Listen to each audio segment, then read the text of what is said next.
አሰላሙ አለይኩም ወረህመቱላሂ ወበረካቱ። እህቶቼ እንዴት ናችሁ? ሰላም ናቸው? ከኔ ጋር አልሐምዱሊላህ ረቢል ዓለሚን። ዛሬ ጁምአ ነው ማለት ነው። እየቆራረጥን ብንሆን እየቻልነውን ሱረቱን ካፍ እየቆራረጥን ቢሆን እንቅራላችሁ ማለት ነው።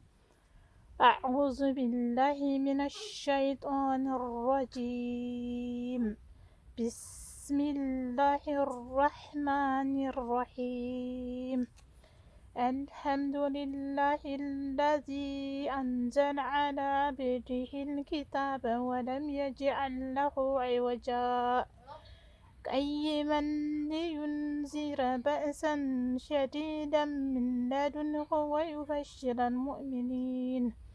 ويبشر المؤمنين الذين يعملون الصالحات أن لهم أجرا حسنا